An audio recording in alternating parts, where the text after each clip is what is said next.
So first off, obviously we're talking about proactive recruiting, and something that's really struck me is how each of these presentations that you've been able to go through have really been building on each other, and I think it's a testament to the great work that HCI is doing. So hopefully this will continue in that trend. So how many times have you guys flown, maybe even just very recently, and you're stuck in an airport and suddenly you realize, uh-oh, I'm gonna have a miserable 4 hours. Then all of a sudden you also come to the same conclusion that you forgot your charger. There are certainly options. You may have seen one of these stores if you grew up in the Northeast or have traveled through the Northeast. You're gonna wind up paying a lot. So there's a number of different costs associated with that, not just purely your money. If you're buying on your terms, you're actually able to evaluate prices, consumer reviews, potential upgrades, and you have a really wide selection. I mean, there's a whole lot out there. As you can see, there's different reviews that we trust, and the same actually holds true in the talent game, and we'll get into that in a little bit. On their terms, there's very limited availability.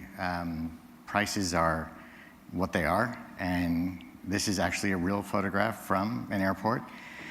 There's a wire for $29, and if you're in this situation, many of you will gladly pay it. So, welcome to Florida for all of you who have come in. This very much holds true here. When I first moved down here, my very first trip for work was to China. And although it was summerish here, our version of winter, in China it was very much regular winter. And I had packed all of my winter gear, and we were moving from Cleveland to Florida. I had packed all of my gear deep in boxes that were hopefully never to be seen again. And my first purchase had to be a winter coat after I moved to Florida. They're not in every store that you can find down here. Luckily, there's Amazon, so I was spared the having to go purchase an extremely expensive coat somewhere, but it's something that we have to think of. This is how we're operating.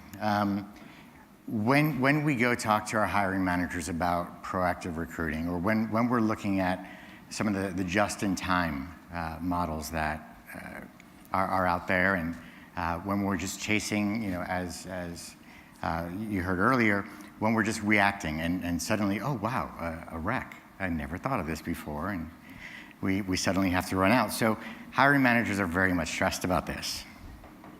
Thank you, Dilbert. So, reactive and proactive.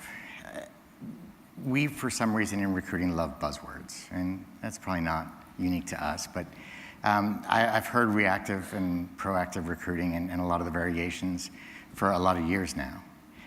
So I figured let's kind of go through and agree on what is and is not each version of them. And again, as Aylin said, we're not here to necessarily debate it, but in reactive recruiting, the employee gives 2-week notice to the manager that they're leaving. Sometimes not so much, but in this case they are. The manager, possibly after waiting a couple days because they're not so happy that this is really happening, they're gonna try some ridiculous counteroffer which isn't going to work. They reach out to recruiting to start the process. They don't know what is going on. Several more days pass as the requisition is being built, approved, posted, all the stuff that we all have to go through. And most time to fill metrics don't actually start until the rec is approved. So this is really invisible time to the business, but it's costly time. So there's definitely a vacancy on the team, which is stressing out the manager, stressing out the coworkers, because that work doesn't go away. It just gets shifted over for the rest of the team to cover while they're gone. So all of this is really putting pressure on the organization as a whole.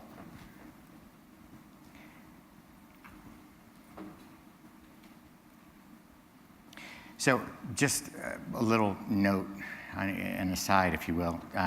What I've done is I've actually added an action idea to each one of my slides, because I think a lot of us have been in situations where we see and understand amazing concepts, but it's so hard to figure out kind of where to start on our own and what we can do next. And so I've included them.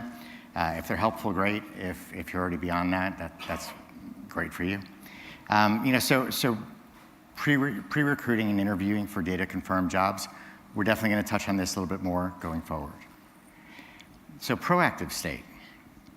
Recruiters are continuously recruiting for the more often needed roles. Hiring managers get the idea that if you have the absolute rock star candidate, they really need to make time for them and at least have a conversation, even if there's not the need today. As different roles open up, sometimes it's okay to what I call Frankenstein jobs together and take some from column A, some from column B, and make the job fit the person, not necessarily leave the job exclusively as is. And even though the notice and the posting period in most cases would still look and feel the same, you actually might have the candidate fully ready to go within a few more days. My teams have actually had a lot of success with this, and what happens is they'll get a call from a hiring manager saying that so-and-so left, and they're immediately thinking about who to dial and who to get in touch with, because it's people that they've been building relationships with. So sometimes they're not as open to it, but oftentimes they are. Where we've had a lot of success is identifying early adopter groups. Engineering, IT tend to work really, really well for these, because they are more used to the immediacy of need and the urgency of when you have the right candidate to pull the trigger. So, those are areas that we've been able to create some good early adoption, and then the rest of the organization wonders why they didn't get that too. So, where are we today? So, I think most of us are waiting until the job exists before we start recruiting on it. I mean, it seems to make sense. There's talk of pipelining, but the fact is that pipelining is such an ambiguous term that there's not a lot of actual true verified pipelining that produces great candidates. As Elaine said, and part of my comment earlier as to how well these are all kind of dovetailing together, are we simply transaction executors? And I think in a lot of cases we are. And then, is there value beyond that initial role that the recruiter is talking to the contacted candidate about? Or is it simply, hey, are you right for this role? If not, thanks anyway. And you're stuck back into your talent pipeline or your ATS pool or your CRM or wherever else that might be. So how do you know if you're there or if you're not? On the first call that a candidate receives from your team, or you, the recruiter, is the specific job discussed? I think that's really a great way to understand, am I simply calling someone about a job that's a match for them? Or am I calling someone to understand what is it that they're looking for? What are their career goals? What are they not getting in their current role today that they'd like to see in their next role? It could be more mentorship, could be upside, could be simply more money. I mean, most of them do want more money anyway. But there's a lot that really goes into it. Does the candidate feel like you're simply selling an off-the-shelf product, and it's pre-boxed, pre-packaged, here you go, it is what it is, there's no way we can change it? Or is it something that is much more tailored to fit them? Even if you start with the relationship aspect, and when you're reaching out to them that first time, if you don't discuss the role with them, later on you can reach back out to them and say, hey, remember how you said you were looking for more mentorship, more upside, and something within the Southeast region? Well, this just came across my desk, and I think that between the hiring manager and I, we've talked about a few different options where it can actually be transformed just a bit to meet the things that you're looking for. And that's a much different level of relationship. And much different perception of what you're calling them about and the relationship between the candidate and your company.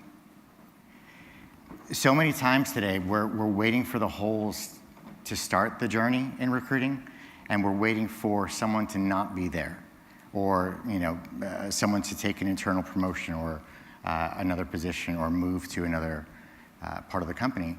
We don't start until that point. And in reality, the fact is that given the fact we're at 2.1% unemployment is the last number I heard among degreed individuals in the US, and there are markets that we're in that some of the people that we're going for, there's 0.9% unemployment among the areas that we're looking for. So right now, it's not the time to start recruiting when you're already at the very last second and we need someone tomorrow. So what are we able to do differently? So recruiting has to really stop selling. And I think a lot of what Aileen said was much to this point. It's about building relationships. It's not necessarily just going through and shuffling through your resume database or weeding out the applies or any of that. It's really, who do you have relationships with? Are there people that you think of calling right away when the new job comes in? Determine and agree on what great looks like. So many times this is actually where we see recruiting stumble and the relationship really break down between hiring managers and recruiters. Bless you. There's not an agreement on who are our star candidates, who are our star employees, and why are they that. Understanding that and really having not only better relationships with the candidates, but better relationships with hiring managers goes a long way towards that. So sometimes it's unique to hiring managers, sometimes it's unique to a group or a division, or maybe it's for your entire company. But really understanding and agreeing on who is a great candidate. In the video that we saw earlier, we talked about diversity and how important it is to have a broad spectrum of individuals. It's a lot easier to do that if up front everybody understands and is on the same page. Here's what we're going for. Here's what we need. Here's what we want. Let's start targeting it now, not simply when the job opens up. And then the relationships have to be there. Hiring managers have to be willing to talk to people when they don't have to. As a matter of fact, hiring managers can also be one of your very best recruiting tools. I've coerced, might be the right word, a lot of hiring managers come with me to college campuses. And really, they're the main attraction. I'm not. The recruiting team, yes, people want to talk to us when they're looking for a job, but a lot of times, if we are starting to get into this proactive mode, it's not the people that are looking for the job that we're necessarily targeting. It's people that want to work for amazing brains and amazing minds within their industry. And years back, I recruited for Sirius Satellite Radio, and one of our amazing engineers, I would bring him onto campuses. I wouldn't understand two-thirds of what he was talking about, but candidates would come begging us, please, how can I work for him? What can I do to be on that team? And we would start the dialogue. We would start a relationship. And as new jobs opened up over time, we weren't running out and searching for brand new people to call for the very first time. We were already talking to a pool of individuals that we had some relationships with. The really interesting thing there is so many times when we would reach out to those folks, if it wasn't right for them or if the timing wasn't right, they were actually extraordinarily open to referring others to us who are from the same field or industry or had some of the same interests, because they viewed it as, well, this is a trusted resource or a trusted person really, that I have a relationship with. Let's see if I can't get someone that I know that would also value that relationship and want to learn from, again, the super person engineer. It's also a lot about team and understanding what the makeup of the current teams, having the relationship with the hiring managers, and not only the hiring managers, but a lot of their teams to understand where the strengths are, where the weaknesses are. better getting a grasp of what are they as a whole and where are they able to maybe compromise a little bit more than even they think. Because the idea of the perfect candidate is not, I mean, it's still held, but I don't believe that they're out there necessarily. And if they are, we probably can't afford them. So it's one of those things where if we can use our strengths to help a new candidate overcome, or a new employee overcome some of their deficiencies, and maybe they have some strengths that they can teach the team to upskill the team. So it has to be a symbiotic relationship. We can't influence this if we don't truly know the groups that we're hiring for. This is something that I kind of consider a bonus, if you will. Predictive recruiting is where I believe in a lot of cases we're going. In this scenario, and we're working on some of this at Ryder, and we're actually starting job searches before we even know that there's a hole. A lot of times that we see every month or every month and a half, we need 2 of these. So rather than wait until the job goes through the approval process and all that, we can start doing the interviewing and the screening and all that with the appropriate candidates in the appropriate market. We do have quite an advantage. We have over 100 recruiters, and last year we filled over 14,000 jobs. So yes, there is some benefit in that scale. So this isn't likely to be the best move for everybody, but certainly within our realm and many others that are larger scale operations or have a very saturated market where they do have a large number of jobs, this is something that can really benefit your organization as a whole. Part of the beauty of this is that, given such a low unemployment rate, top talent is getting offers amazingly fast. So if you sleep on a candidate, they're gone. And unfortunately, a lot of hiring managers don't learn that until they've lost 1 or 2 that they really wanted. Then all of a sudden, your recruiters are competing against a candidate that's no longer available and may also be outside the price range. So it's really relieved some of the pressure. By also working through this, you provide a different resource for the business. Many of you participate, or your companies participate in talent reviews, and the CEO earlier today spoke of going through that with the board, and companies I've been with have the exact same thing, where you're going line by line, seeing if person A wins the lottery or gets hit by a bus, depending if you like them or not, I guess. How do we replace them? Who's up and coming? Now we can also start to leverage the relationship that our recruiters have with outside talent as a part of that pool. Less reliable, less relied upon. It's more of a quantitative measure rather than actually tying names to it. But it gives them the idea that not only is there something that there are people internally that can be promoted, but also externally you can start to evaluate which pools do I really need to dedicate resources to. Are there some jobs that I realize I don't have enough talent to replace those that are about to be promoted or that may be promoted soon? I really need to start beefing that up because there's a massive need coming. And we've done this historically in a number of companies that I've been in, and it's worked out tremendously. So it's important to do. Again, just an action idea. If you're looking to do some of these things, have that early adopter group kind of be your champions or your guinea pigs, depending on if you're talking to them or not. But then, taking it from there, start working it through different levels of the organization. A lot of time, predictive recruiting works well in certain segments and not in others. But you have to kind of feel out your individual organizations to learn where it works and where it might not quite as well. We've heard a lot about candidate experience, and I don't think it could be overstated. What do they want? So there's some really interesting data that we've come across. Only 2% of candidates that are out there are satisfied with just money.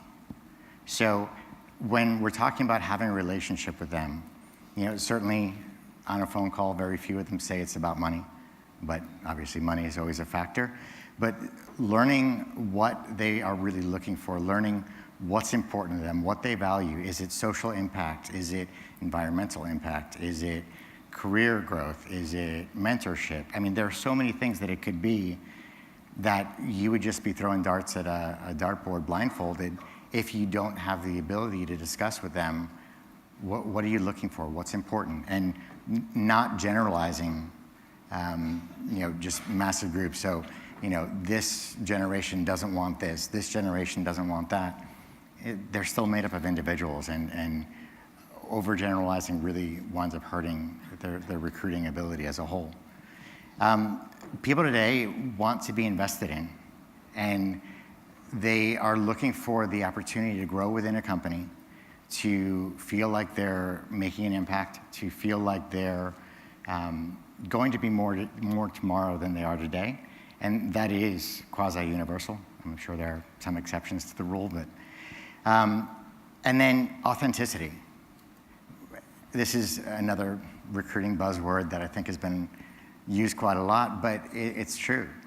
They can tell the difference between a manufactured video that generally describes, oh, look at, we're the perfect company.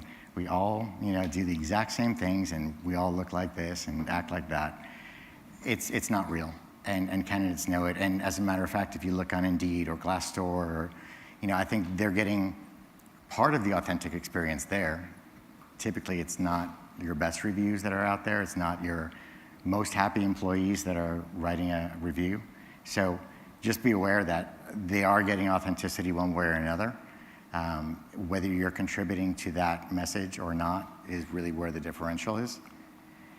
And feedback. Surprisingly, we've done some surveys that show no matter what, no matter how harsh the message, no matter if it's just simply you're out for all 36 jobs that you applied for, they would rather know and know definitively than not know. They actually didn't mind if it was a robot. They didn't mind if it was sent to them immediately after they clicked send. And it came back and said, after careful consideration, we've determined that you're not a match, which they know isn't true. It's one of those things where they still want to know, and so many candidates out there today in so many companies never hear back. And we hear that over and over and over again. So then, time for change. Change has to happen in leadership. Leaders have to do more than just say, talent is our most valuable asset. They have to put their money where their mouth is, and they have to be willing to make the tough, talent-focused decisions. Sometimes the best idea is when you've proactively recruited somebody, you make a change. Is this very best person on the outside better than your worst? It's not a comfortable conversation, and it's not always easy. But really showing data to the leadership really does help. And they're all evaluated on data all day, every day. So it does tend to make a difference. Change in human resources. Be comfortable driving that change. Find ways to hire outside the norm, be it recruiting early, be it doing things different on campus, have a different message for the candidates that are considering you. And then compensation. This is always sticky. There's a lot of talk about compression and internal equity and how can I pay a new person more than I paid my current people. The market dictates what talent costs. So if you're not willing to go ahead and do things differently, you're going to be in a quandary. And then work with some of your HR team to figure out where they're most inclined to be open to some of this, and partner with them. A lot of times you'll find they're a lot more open than you might have thought they were. Change in recruiting. Recruiters must always be on the lookout for top talent. They have to know the business. They have to really understand what does great look like. What does the business do? What will the business be doing? How does that differ from what they're doing today? Again, they also have to be comfortable driving change. And it's a relationship-based recruiting effort, not a transaction one. So Yes, transaction is needed for a lot of the jobs that we fill today, but the fact is that it really impairs your overarching ability to be that strategic partner. And you have to manage hiring managers. We all know that, and that's always been true. If you show recruiters how they can become true business partners, a lot of time there's a big benefit to that. Convincing them that they do have a say in the business, that they do have a seat at the table, and really show them how, and it does tremendous. It moves things along. Hiring managers have to be able to participate in events. How many hiring managers share their jobs out in their social networks, where in the places that they hang out at, in their bowling league or whatever they're a part of? They have to have real passion, otherwise it's known. Again, candidates thrive on authenticity, and without that, they're not as interested, and they have to be able to sell. Also, foresight, vision, risk-taking. And this is also another thing that I think is too long of an item for now, but maybe not everybody that is a current hiring manager today is really qualified to hire. Maybe you have to be more selective as to who you enable to determine the future of your company. Action idea, again, early adopters. Coaching, you in this room are largely the people that are going to teach organizations how to do this differently. Are you able to think of people that will adopt early and will also be those that will convince other areas of the organization to pull and want this change from you, not just deal with it once it's pushed on them? And then it's a partnership. I don't think of recruiting as a client service organization. It's a part of the business, and without us, there's nothing that can move forward. There's a lot of different partnerships that have to happen, most of which we've talked about. These are some of the main hiring processes that are out there among some of the larger employers right now. Figure out which one works for you and works for your organization, and try to drive it. Creating change, it's sometimes hard, but it's always worth it if it's the right change and if it's done the right way. And if you're always paying attention to it and making sure that when it works, drive it. When it doesn't, you've all heard fail quickly. Do so, learn from it, and move on. Data matters. A lot of times we have data, but it's not the right data. It's not clean. We recently saw that there are a number of people that are considered rehirable, but they're dead. And the reason why they left us is because they were deceased. So I'm not sure how we're going to go about rehiring them, but they're eligible for it. So limiting choices is really the way to go. If you give people a whole plethora, they're often going to pick just the top line, whatever it is. So be careful on that. When you don't know it all, a lot of us have missing data. A lot of your organizations may not share data as well as they can. There are very protected silos. A lot of times there's another way to get to the data that you're looking for. And obviously, because we always have isn't the right answer. And bottom line, change is up to you. I mean, we are the point of the spear in organizations. We're the ones who bring in all the new talent. At the end of the day, better talent and stronger people throughout the organization really makes a big difference and can help everybody in the organization be much more successful. What we're looking forward to, real quickly, we've been reactive, and that's something that recruiting has been for a long time. Preventative is something that HR is much more of a partner on, and that's not for this conference, but it's something that I felt was important to bring in. Proactive is what we're talking about being here today. And then predictive is really where I see a lot of the future going, understanding what needs will exist when and where, and trying to at least pipeline for them at that time. And that's it. So thank you.